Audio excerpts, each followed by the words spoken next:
Radio Red de RCN. Grandes audiencias en la hora de la verdad, al oído.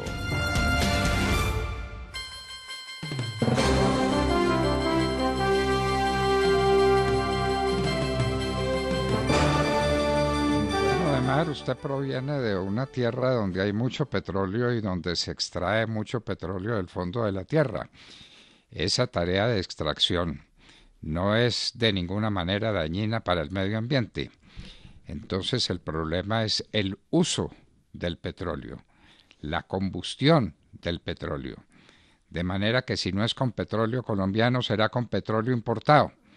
Lo que pasa es que no tendremos con qué importar petróleo porque habremos cegado la fuente de recursos disponibles para importar lo que necesitamos para sobrevivir. ¿No es así? ¿No es el problema del petróleo su uso, su combustión? Pero claro, doctor Fernando, y es que bien usted lo ha dicho y creo que no habían reparado algunos en el asunto.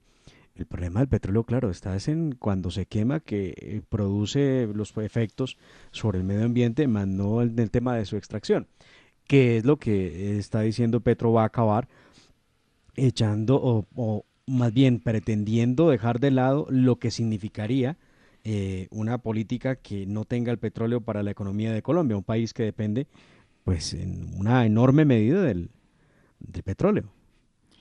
Y lo está diciendo al mismo tiempo que se hacen cálculos sobre lo que serán los aportes de Ecopetrol al presupuesto nacional, aportes gigantescos. En el momento en que se acabe la extracción de petróleo, pues desaparece Ecopetrol. Yo le tengo algunas cifras al respecto, doctor Fernando. Sin petróleo, la economía pudiera contraerse en un 3,3%. Sin petróleo, se perdería cuando menos 7,5 billones de pesos producto de la extracción de petróleo, porque no lo recibiríamos. Sin petróleo, estaríamos bajando un 3,3 el Producto Interno Bruto de Colombia. Sin petróleo, estamos perdiendo el 40% de lo que representa las ventas de Colombia al mundo. Sin petróleo, dejamos en el hambre y la miseria a cuando menos 20 departamentos que tienen más de 1.000 municipios que reciben regalías a través de ese petróleo. Y sin petróleo, pues entonces se acaban algunas importaciones de primera necesidad que según algunas cuentas de los entendidos suman más de 15.000 millones de dólares y que significan el ingreso a Colombia de tecnologías, el ingreso a Colombia de medicinas, el ingreso a Colombia de avances tecnológicos respecto de vehículos y maquinaria. Solamente eso pasaría si nos quedamos sin petróleo. Y uno más que la gente va a entender más fácil. ¿Dejará usted de pagar el galón de gasolina a 9.000 y tantos pesos para pasar a pagarlo quizá a 15.000 o 20.000 pesos el galón de gasolina? Eso pasará sin petróleo. Claro, esto pasará sin petróleo, pero es que lo tendremos que usar importado, porque sin petróleo tenemos que volver a la época de la mula y no hay mulas suficientes para transportar tanta gente, ¿no? Entonces tendremos que seguir usando petróleo, esta vez no colombiano porque la extracción es mala, sino petróleo importado, que no tendremos con qué pagarlo, pero que una vez importado hace el mismo daño que el petróleo colombiano, el mismo daño o el no daño. Si logramos técnicamente hacer del petróleo una actividad inocua, es decir, que no produzca efecto sobre el medio ambiente y sobre la salud de las personas, pues estamos en el mejor de los mundos. Pero si no es con petróleo colombiano, será con petróleo importado. Ese relativismo moral, doctor Fernando, de los candidatos y específicamente del candidato Petro, es una cosa muy compleja. Uno no puede andar diciéndole al mundo que el petróleo es el veneno, que los combustibles fósiles están acabando el mundo, y se lo pasa montado en un avión viajando por el mundo, y se lo pasa montado en un par de camionetas que lo escoltan y lo llevan para todas partes. Partamos de ahí. Yo recuerdo, y esto me ha dejado marcado para siempre, de un político que hoy es aspirante otra vez al Senado, que era Juan Carlos Flores, que es del Partido Verde, que decía, hombre, yo doy ejemplo porque yo digo, ¿para qué gastar plata, por ejemplo, en un esquema de seguridad de unas camionetas que contaminan, si yo no estoy de acuerdo con eso? Y él se montaba en Transmilenio, bueno, eso era lo que hacía y lo hizo durante muchos años. Tanto así que alguna vez lo invitamos a la hora de la verdad y no pudo salir al aire con nosotros, nunca apareció, nunca contestó, y en los días que logró contactarse con nosotros, dijo, mire, qué pena, hoy tenía la entrevista, tenía esa entrevista con ustedes el lunes, le cuento que hasta hoy logré recuperar un celular, el mío me lo robaron en Transmilenio y me quedé desconectado totalmente, pero qué pena, aquí estoy, y lo que me pasó fue eso, me robaron. Entonces uno decía, hombre, alguien que tiene un discurso contra los combustibles fósiles, cuando menos de ejemplo, pero pues aquí no hay ejemplo, aquí lo que quieren es acabar con la industria petrolera, llevar al hambre a más de cuántas familias, ¿no? Porque hay que ver cuántas familias dependen del petróleo en Colombia, como si eso fuera así de fácil. Y la gente cree que el problema es el petróleo. Así tal cual, el problema es el petróleo, ¿no? El problema es el petróleo. Como usted lo dice, ¿El es la combustión. Transmilenio se mueve con energía eléctrica, con energía solar o con petróleo?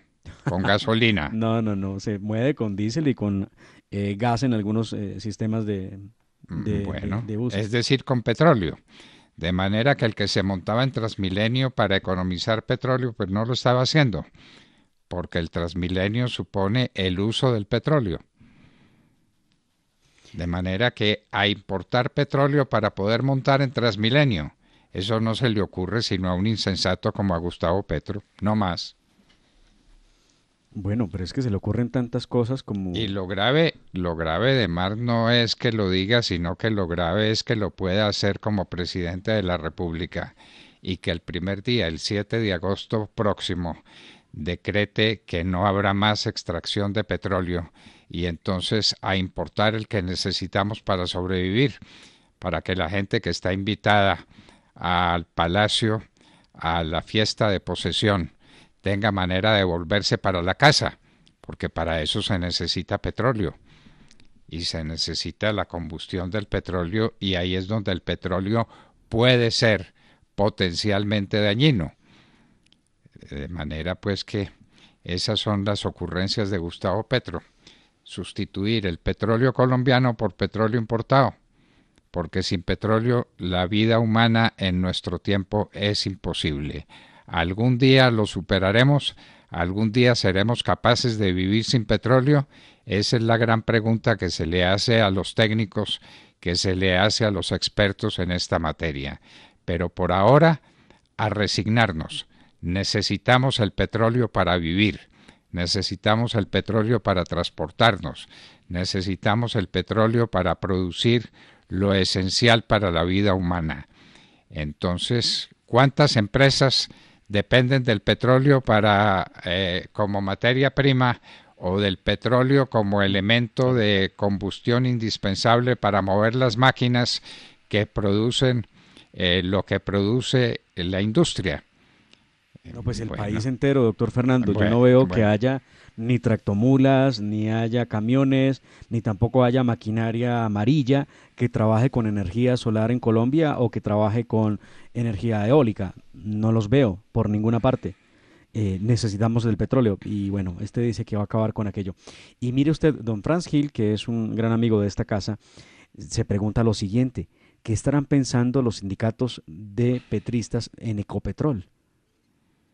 Tiene toda la razón, porque pues si uno hace parte de una entidad como Ecopetrol y va a votar por Petro que quiere acabar con el petróleo, ¿qué va a quedar de Ecopetrol? Nada, nada, Ecopetrol desaparece y simplemente se consigue una comercializadora de petróleo importado. Eso pues en el colmo de la insensatez y de la estolidez.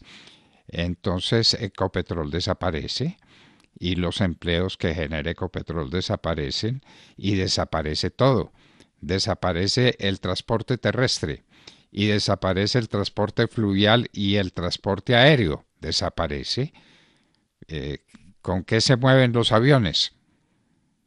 ¿Con qué se mueven? No, pero pues claro, con Bueno. combustibles fósiles. No, no, no. Bueno, ¿y con qué se mueven los vehículos de carga y los vehículos de transporte? ¿Con qué se mueven? Pues con gasolina, es decir, con petróleo, con gasolina o con diésel, es decir, con petróleo. No, Gustavo Petro es sencillamente un insensato. Lo que es curioso es que esto que es tan elemental y tan obvio, no se lo hayan dicho a Gustavo Petro los otros candidatos a la presidencia. ¿A usted cómo se le ocurre No, pero es que decir que va a están acabar con la ocupados. extracción de petróleo? Es acabar con el país de una sola vez, de una plumada. Lo va a reemplazar por aguacates. Y por mulas, el transporte con mulas. En lugar de tener por la carrera séptima unos medios de transporte que se mueven por petróleo, vamos a tener mulas circulando por la carrera séptima. Mulas, No, y esto para es, poder cocinar, entonces empecemos a cultivar aguacate para utilizar leña y poder cultivar, cocinar con leña, porque pues esto sin petróleo nos llevan a eso, sin extracción de energías no renovables, de extracción de energías, fósiles, nos llevan a nosotros a eso, a la cocinar con leña, a andar en caballo, a andar en mula y a prender velitas en la casa. Ah, tampoco, entonces, porque las velas y el esperma se hace con derivados del petróleo. ay, Tampoco se va claro, a poder. bueno, tampoco. Oiga, de verdad que sí. Entonces será con madera, nos vamos a quedar sin madera en muy poco tiempo. No, es que esto es tan absurdo que uno no es capaz de abordarlo suficientemente. El absurdo de Gustavo Petro. Bueno, Demar, contémosle al oído cómo es la cosa de las pruebas que fueron filtrados en el caso de Aida Merlano y de los Char, Bueno, esto porque sí, vimos unas conversaciones sencillamente sobrecogedoras. pues vea usted, se refiere a las conversaciones de Char con Aida Merlano, ¿no? Porque las que acaban de aparecer en el proceso, y yo digo, no sé, tengo mi duda, espero que estas filtraciones que aparecen en la revista Semana no terminen siendo argumento para que la defensa pueda decir que aquí no hay ninguna custodia respecto de esas pruebas y que por lo mismo carezcan de algún tipo de validez. No sé, solo lo advierto. Pero mire usted, aquí está, queridos oyentes, una de esas grabaciones que publica la revista Semana a propósito de la defensa de la señora Aida Merlano, donde hay una conversación que cada quien verá cómo la quiere trabajar, cómo la quiere pensar, cómo la quiere interpretar. El caso es que el abogado de Aida Merlano presentó, en medio de todo este escándalo, unos audios donde quedaría demostrado una millonaria compra de votos en la costa Caribe que compromete evidentemente por una parte a los Gerlain y por otra parte dicen a los Char y los Name.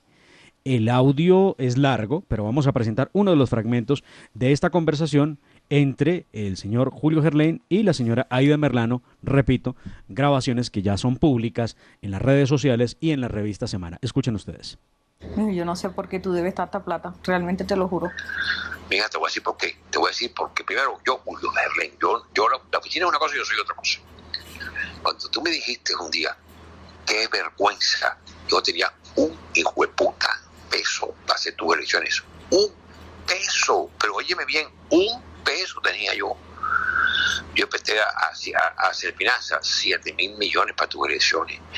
Después pasé por ahí, no, total, yo puse 12.000 millones de pesos para tus elecciones. Papi, deja la exageración, ¿a quién se los diste? Deja la locura. ¿A quién, mi amor? O sea, tú estás echando un poco mentira. No, te lo juro que no. Te digo el día que le di, 4 días y a qué hora se lo di. Ven acá, deja de estar hablando que el día que, o sea, te voy a decir, se supone que Pfizer puso 6.000, pues deja de estar hablando tanta mentira. 6.000 y yo puse 12.000, te lo juro. Ven acá, y no, mijo, tú estás mal de la cabeza. No estoy mal de la cabeza, estoy bien de la cabeza, yo te lo juro, que yo puse 6.000. Hombre, no seas marica.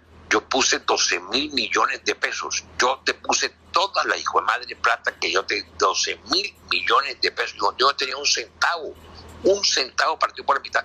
¿Qué es, Montico? Espérate, Montico. Pues vea, ustedes ahí tienen una de estas grabaciones que están en medio del proceso, que se dice ya estos audios y estas grabaciones ya estaban en poder de la fiscalía desde hace algún tiempo, pero pues no ha pasado nada hasta ahora que aparecen y se revelan al público. Vamos a ver si eso tiene algún efecto.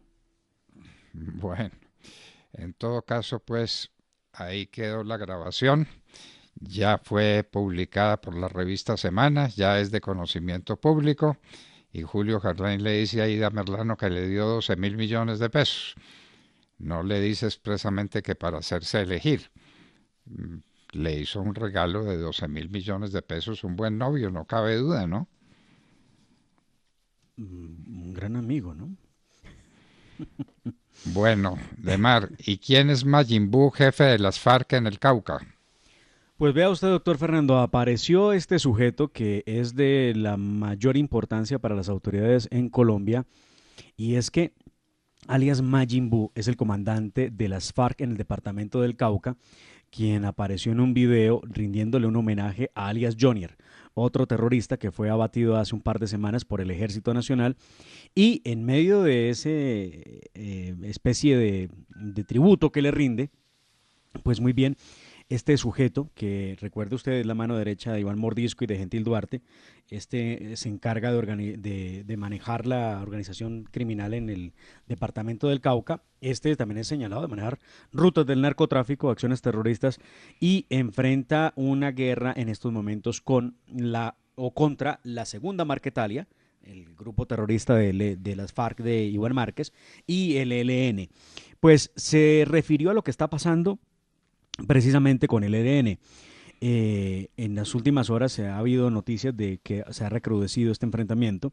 Lo cierto es que ha dicho en medio de esa comunicación este sujeto lo siguiente: nos queremos solidarizar con el pueblo araucano que ha sido víctima de acciones violentas desde estructuras pertenecientes al ELN agrupadas al Frente de Guerra Oriental Manuel Vázquez Castaño, que hasta el momento han dejado al menos 66 campesinos asesinados y cientos de desplazados en una guerra que solo favorece a los ricos de este país. El caso es que este sujeto dice que lo que hubo fue una violación a un acuerdo que había entre el ELN y la segunda Marquetalia, y que por eso se está produciendo un problema de orden público en el departamento de Arauca. Entre tanto, la noticia más reciente en temas de orden público tiene que ver con 4 sujetos que fueron asesinados en pleno centro de Arauquita el día de ayer. Se revelaron unos videos, inclusive, donde se ve a las personas que van dentro del vehículo, una Toyota de color negro con placas venezolanas, que eran los sujetos que fueron asesinados.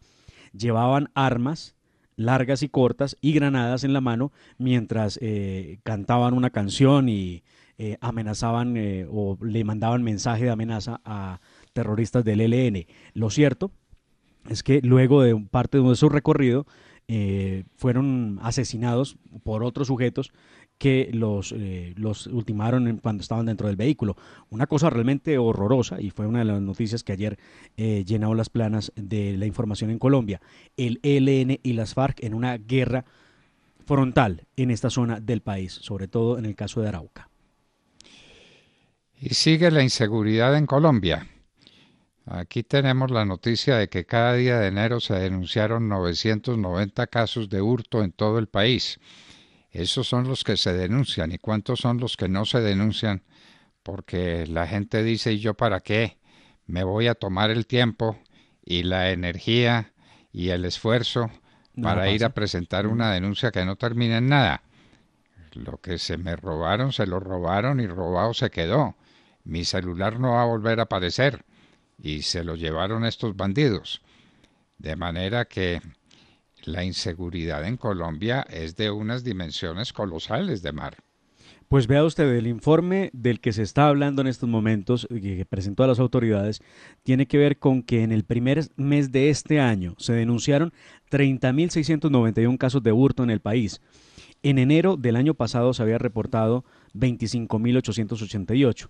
Esto es un aumento del 18-19% en los casos que se registraron de robo donde se ejerció violencia contra las víctimas, donde también se habla de incremento importante. Recuerde usted que hemos transitado en un problema de inseguridad donde antes a la gente la amenazaban para robarla. Lo que tenemos ahora es que en muchos de los casos no se amenaza, sino que se procede a hacerle daño a la persona para posteriormente robarla. Y cuando digo daño es lesionarla gravemente con objetos cortopunzantes o inclusive con armas de fuego, asesinarlas para luego despojarlas de sus bienes. Muy grave el panorama de inseguridad, no solamente en Bogotá, donde también la cosa no está fácil, sino realmente es un panorama de todo el país.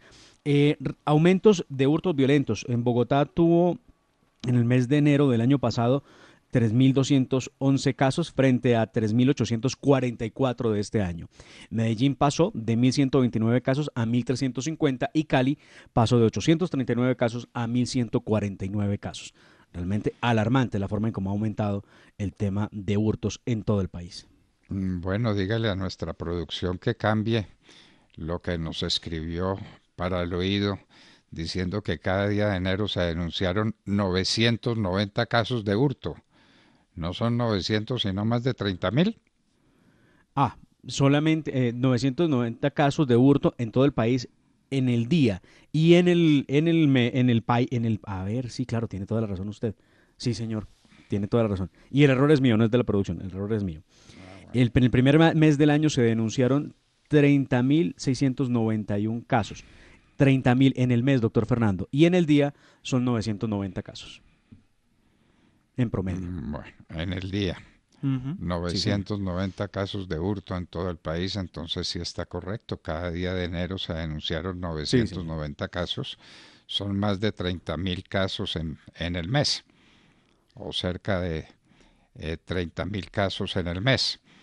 Eso es lo que está pasando en Colombia, eso es lo que está pasando con el orden público y eso está pasando con la seguridad ciudadana. Y nos alistamos para nuevas jornadas de paro. Recuerde usted, doctor Fernando, todo está planeado para que el 3 de marzo haya nueva jornada de manifestaciones en contra de la carestía de los alimentos en el país, en contra de la falta de normas de seguridad a los señores de la paz, digo yo, a los de desmovilizados de las FARC, que insisten en que los están matando y que está pasando algo muy grave con ellos, pero que el gobierno no les para bolas. Pues aquí ya se definió que la JEP va a llamar a una audiencia obligatoria, no entiendo de dónde puede ser eso posible, obligatoria, al comisionado de paz, al señor Restrepo, que tendrá que comparecer ante la JEP el 28 de febrero, para que diga qué está haciendo para garantizar la seguridad a lo que llaman los excombatientes de las FARC. Bueno, y de una vez que explique qué va a hacer con la gente que se siente insegura, víctima de las FARC, víctima de los excombatientes y los combatientes y toda la gente de todos los pelambres que utiliza el nombre de las FARC para cometer sus fechorías, que utiliza las armas, que se enriquece fabulosamente con el tráfico de cocaína. Tráfico de cocaína que es un elemento definitivo dentro de la inseguridad ciudadana y que no puede ser combatido con la fumigación con glifosato porque la Corte Constitucional no lo deja y el gobierno no tiene el coraje de fumigar con glifosato. De manera que ya nos quedamos con eso. Bueno, y le quiero contar que tenemos una invitada muy especial, la concejal Diana Diago, concejal por Bogotá del Centro Democrático, para hablarnos de un tema apasionante. Si interviene en política la alcaldesa Claudia López. En un minuto, Diana Diago estará con nosotros en la hora de la verdad y les hablábamos al oído.